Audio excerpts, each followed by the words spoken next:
prepare myself for this.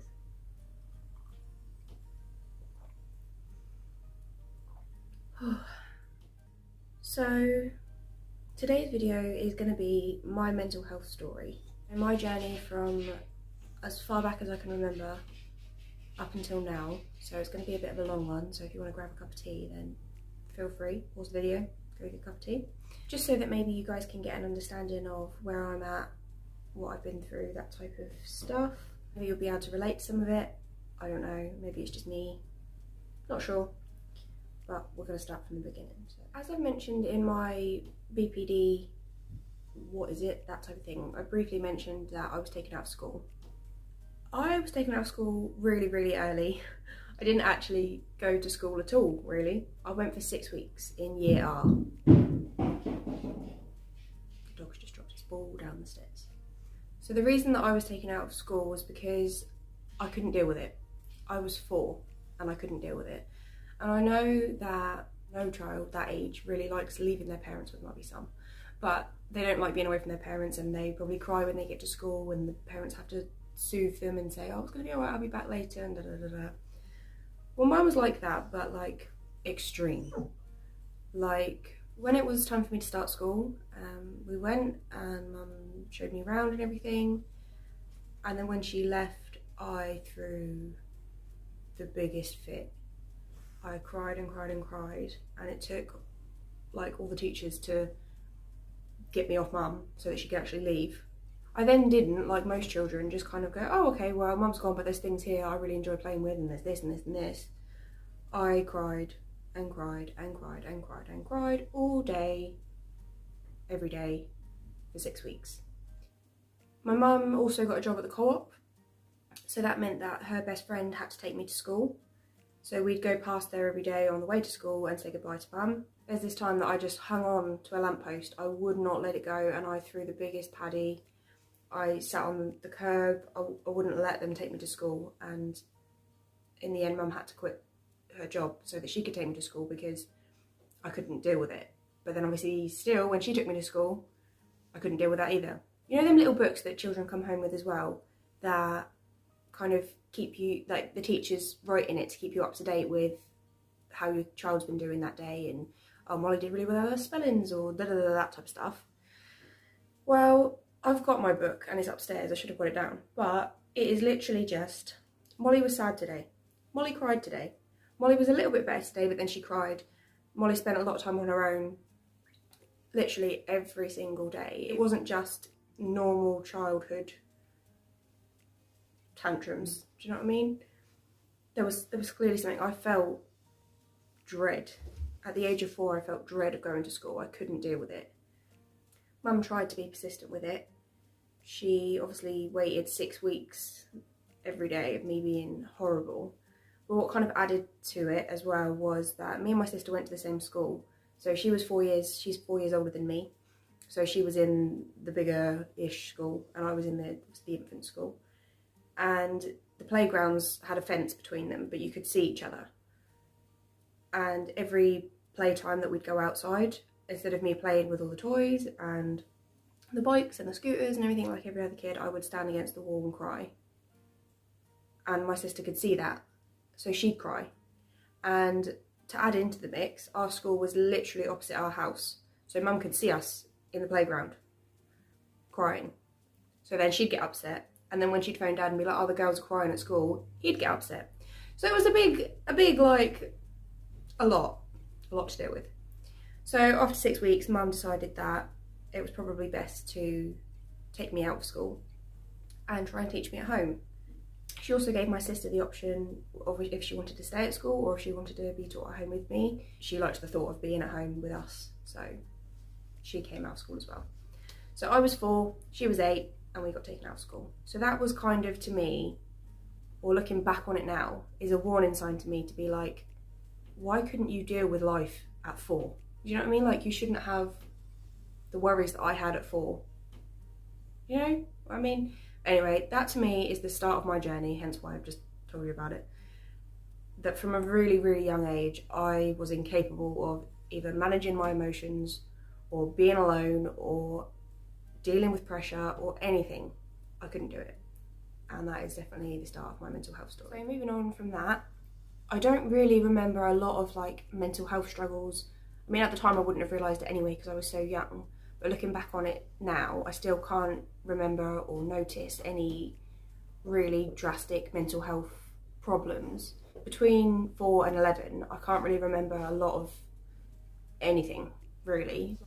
The only thing that I can remember during them times was that I used to have really bad nightmares, like really graphic nightmares. Stuff that I mean, mum and dad never used to let me watch scary movies or anything like that. Even if a scary advert come on, they'd be like la la la la la la, and they'd turn over and I wouldn't be allowed to hear it or see it or anything like that.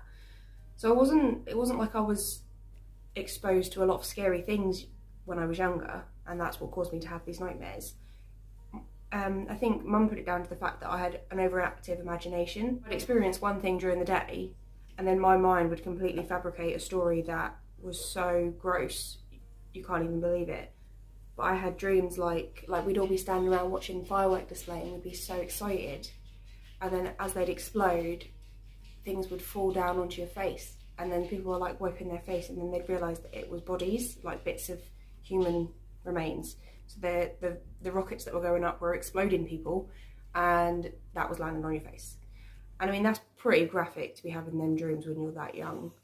I don't understand where that came from. So although you can't really put that down to mental health, it's definitely not a good sign, is it? Yeah, during that time as well, my sister would, obviously she was 4 years older than me, and if she had a boy that she liked at the time or anything like that, I could not deal with it.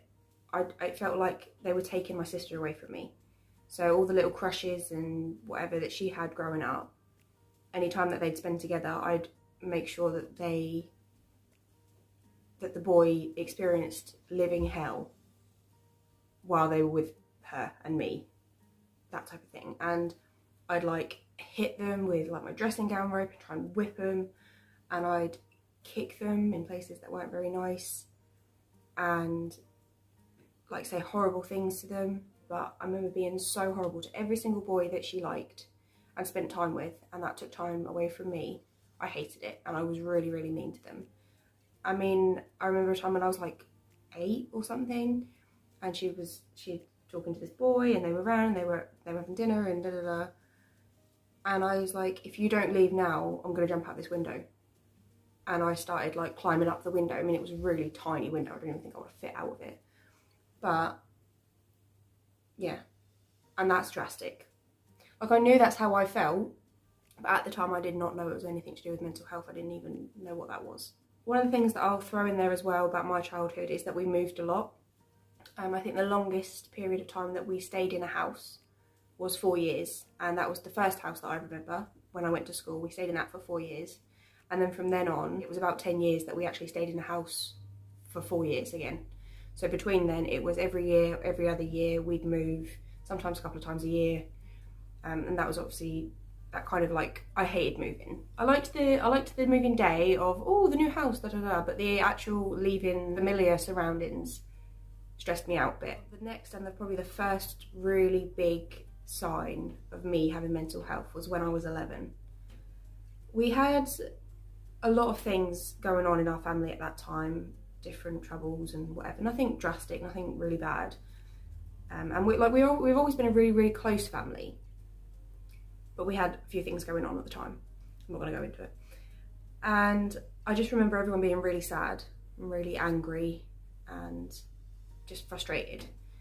And I was feeling them things too, but I'd been feeling them for a while and I didn't know why. I didn't understand them. I didn't know I needed to talk about them, anything like that. And I'm not saying it's because of them problems, but I think because everyone was so preoccupied with the troubles that were going on, I didn't want to burden them with my troubles, saying, oh, by the way, I feel really bad, like I feel weird, my brain doesn't feel right. So I kind of kept to myself. I didn't express my feelings. That was in 2009, and as I said, I was 11. So I remember that really clearly as well, because that was the first time that I self-harmed. I don't even really remember why I did it. I think it was just a build-up of emotion. And to me, it just seemed like something I should do. So I did. I think that was a really big point for me, because obviously that's the first time I did something really drastic. And I told my sister, and she told me that I needed to tell my mum and dad. So I told my mum and dad, and they didn't take it the best. Like, obviously that's a sucky thing to tell your mum and dad, like, oh yeah, your 11-year-old self-harmed. That's not great. But I remember showing mum and dad, and my mum is lovely. She's really lovely, but when she gets scared, she gets louder. So it was kind of like a, oh my goodness, what have you done? Type reaction. And that made me feel like, oh my goodness, like, oh, I'm really sorry, like I felt bad, like I'd done something wrong. My dad told me that I should never do that ever again. And then it kind of just, from then on, didn't get mentioned again. Like, it was just, that was it. And I think for me that was probably a big step, because it kind of showed me that if I expressed my feelings, I wasn't going to get the response that I needed. It was going to get a response that made me feel worse. So I think from then on, I just kind of decided to myself that if I ever felt like that again, or if that ever happened again, then I wouldn't tell anyone, because it was easier not to. So from then on, I'd say things got progressively worse in my brain. I don't know if that was from keeping it in, probably it wasn't great. If I'd let it out and spoken about it from the start, I probably would have been okay. But from then on, if I felt bad, I just kept it to myself. I didn't want to burden other people with how I felt. And so then the self-harming just continued from there, and I just kept it hidden, long sleeves, stuff like that. When I got to around the age of 14, I had like a mini breakdown. My anxiety got really, really bad, and I started having like panic attacks for the first time that I'd never experienced. And I didn't want to eat, I didn't want to go out the house, I didn't want to see anybody, I didn't want to do anything. So my mum took me to the doctor, and the doctor told me that it was probably to do with my period, that I was probably just being hormonal. Which again, was kind of like a slap in the face. It wasn't what I needed. I needed someone to tell me that what you're feeling is real and that's okay. But it wasn't. It was, you're probably just being dramatic. And I just kind of sucked it up and got on with it like I always had done. But then each year and every other year, again, it just kept getting worse and worse and worse. And I remember being at my uncle's house, and I was probably like 14, 15, I don't know. And I was drawing things like broken hearts with blood dripping out of them and weird things. And I remember he said to my mum, like in front of me, I think you should take her to the doctor. That's not a normal thing for someone her age to be drawing. So I think she took me back to the doctors again, and then they just put it down to depression. So that was probably my first diagnosis of something to do with mental health, was depression.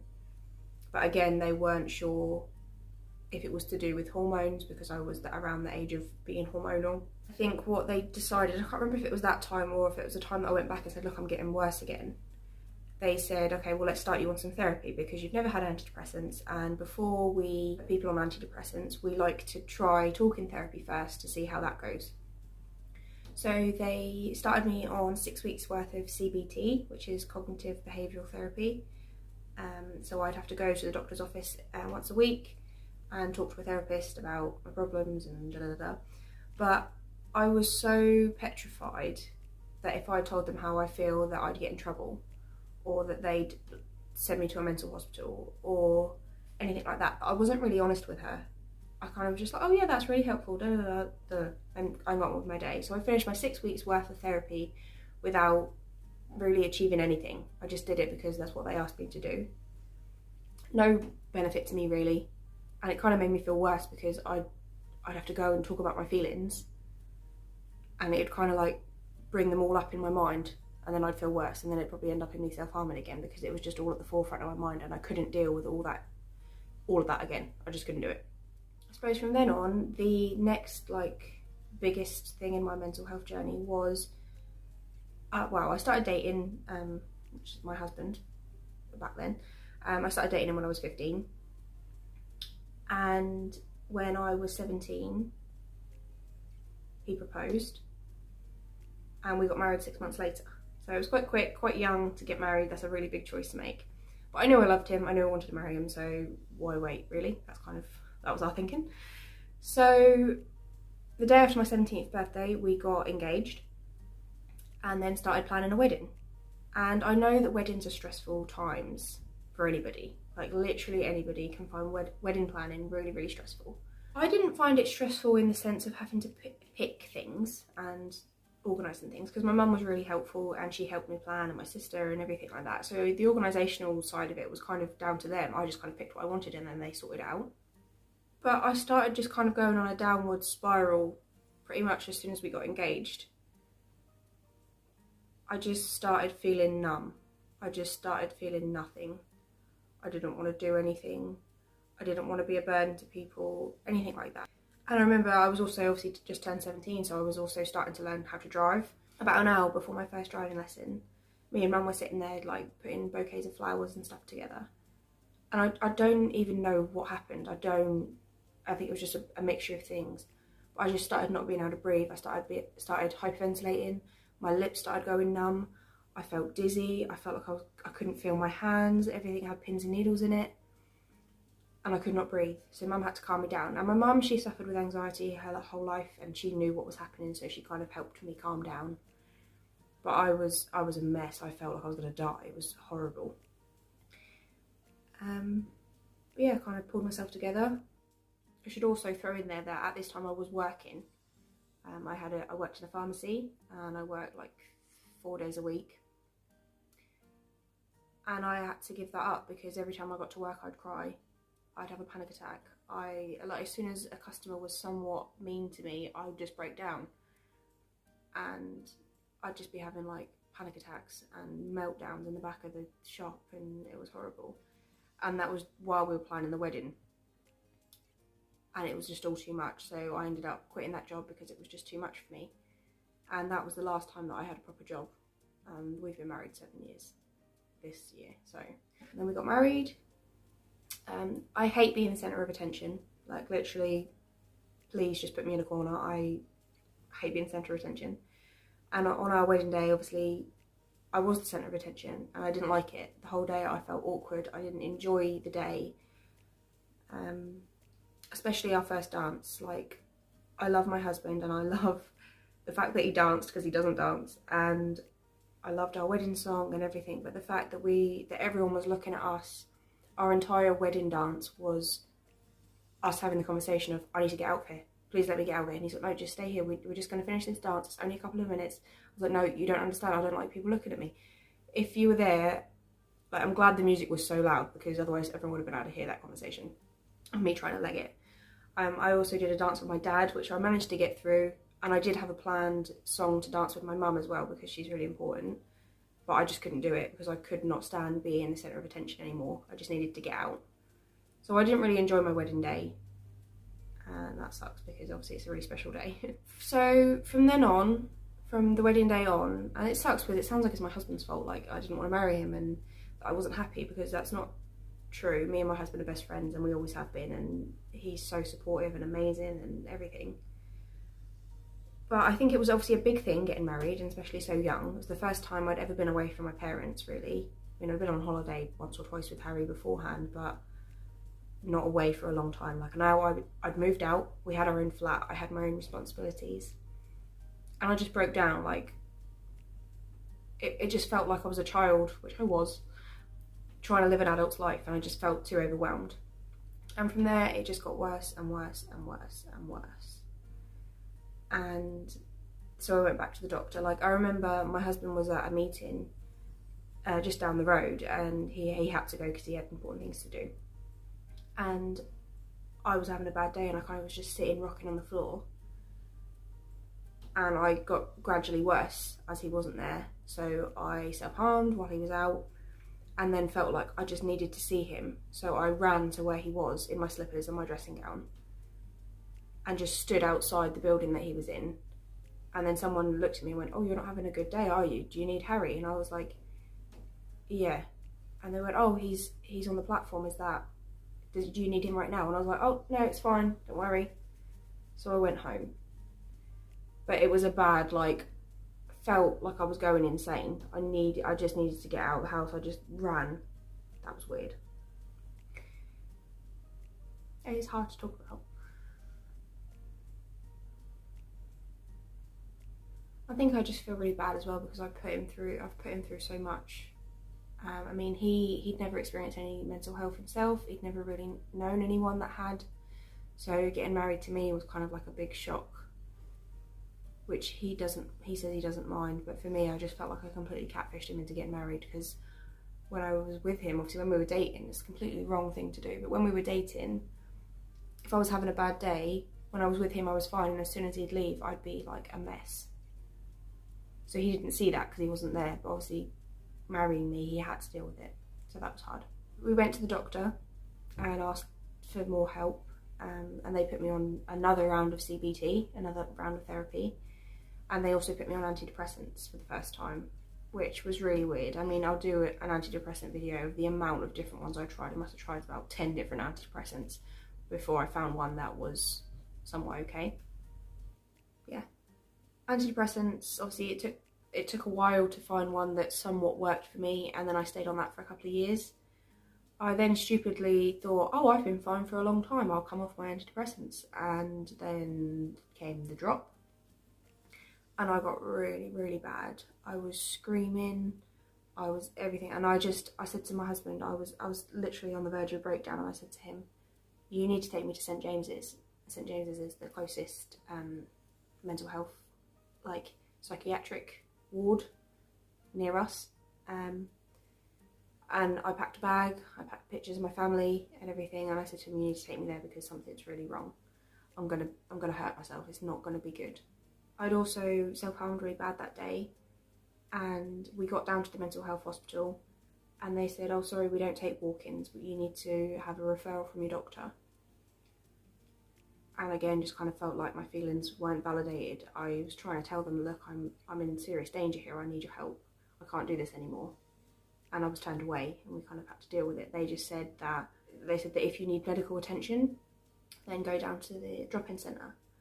So we went down to the drop-in centre, and then they wrapped my wounds up, which was really embarrassing because although I'd been self-harming for a long time, that was the first time anyone had actually seen them, like obviously apart from my husband, but seen them at their worst, which was horrible. And yeah, they wrapped it up and just said, I'll get back in contact with your doctor. So I did, and I think they went back on tablets. And stayed on them for a while. And then again, I don't know why I didn't learn from the last time, but I decided to come off them again. And then I was alright for a couple of years. Like, I still had mental health, I still got really anxious, I still had really bad depressed days, things like that. Like, it's never gone away. Since I can remember, I've always felt the way that I felt now, which has been hard, but I was kind of alright, I could deal with it. At the start of 2020, around January, so this is before COVID kind of got really bad, I started going a bit downhill. And I don't know why, because I knew we had a really big trip to New York planned, and it was all exciting and everything like that, and I wasn't worried about COVID. Like, I knew it was around, but I wasn't worried about it at all. I cried when we were in New York, and that was like supposed to be like our all-time favourite holiday to go to, and I was sad. I didn't understand it, but we did have a nice time. We went to New York in March, and that's obviously when COVID got really bad and lockdown happened, and we actually got home 2 days before they stopped flights back from the UK or out from America or whatever it was. So we got home just in time. So it was a bit of a stressful time, but we were fine. I know COVID's been really hard for everybody, but I think it has been especially hard for people that already had mental health problems beforehand. It was even harder.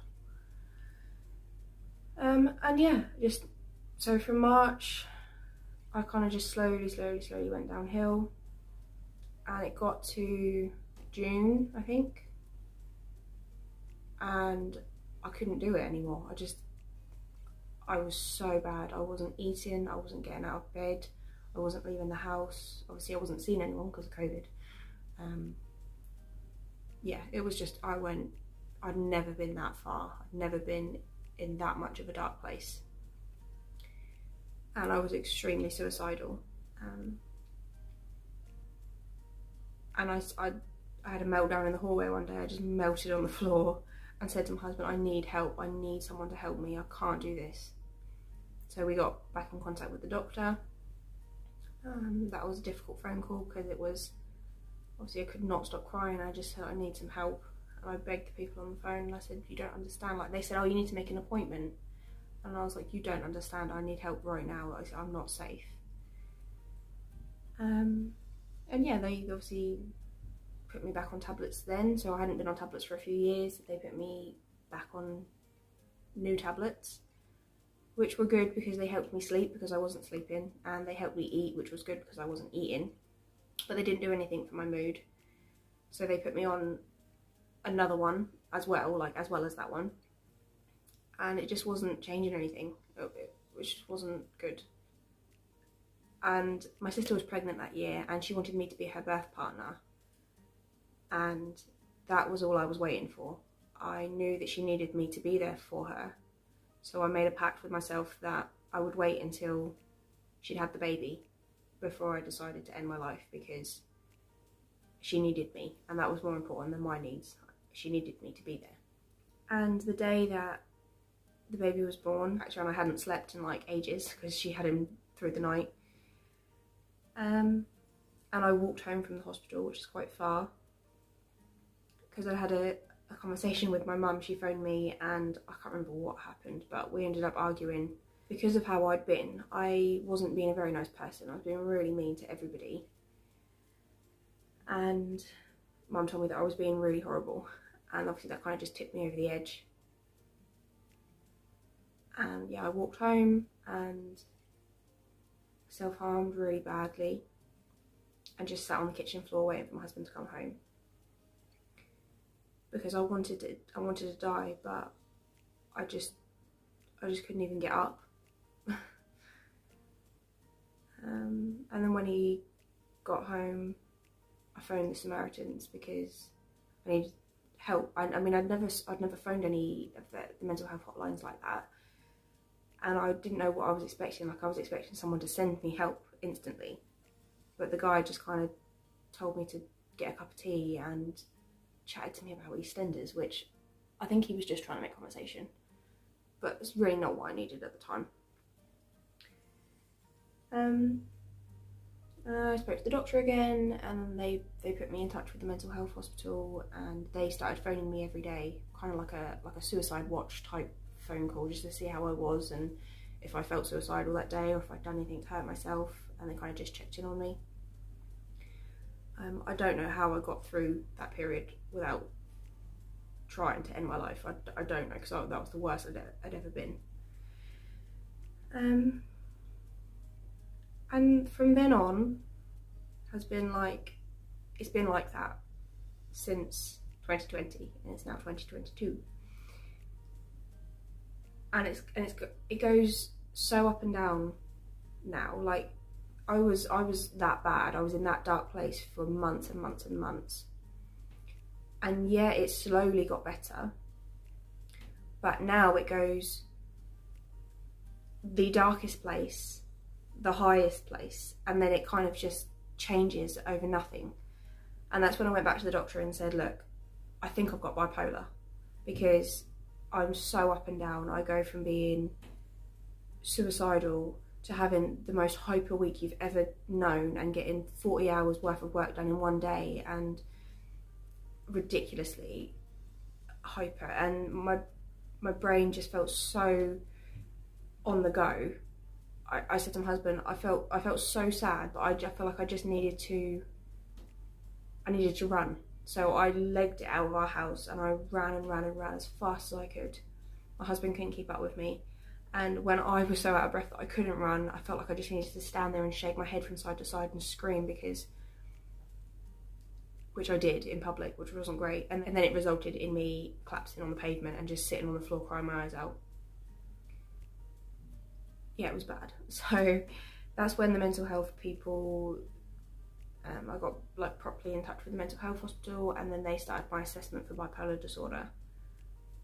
We had lots of meetings and we chatted through lots of things, and they said that obviously bipolar disorder is hard to diagnose because it can be similar to a lot of other disorders. So they gave me a mood diary that I had to fill in every day for 6 weeks.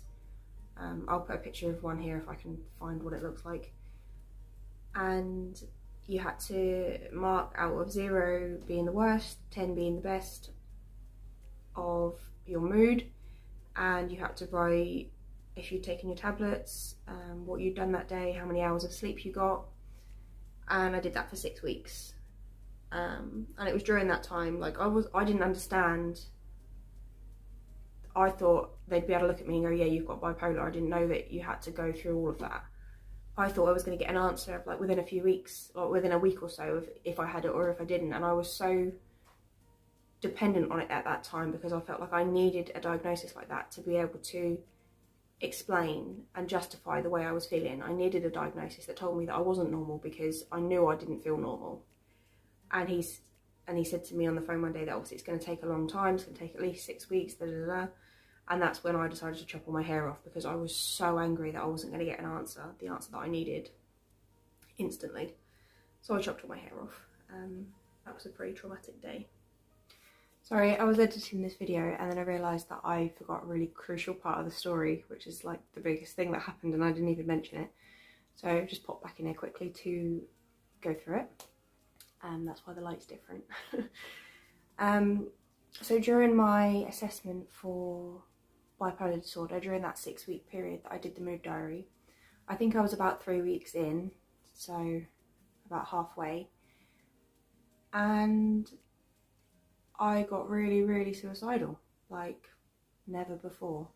I've never wanted to die, I've just never wanted to live, if that makes sense. I didn't want to struggle anymore, I didn't want to suffer anymore. That's why I wanted to die. It wasn't because I wanted to die, it was because I didn't want to suffer anymore. I'd always felt like that. I felt like it was the easiest way out. But I'd never acted on it, and I don't know why or what switched in my brain in last year.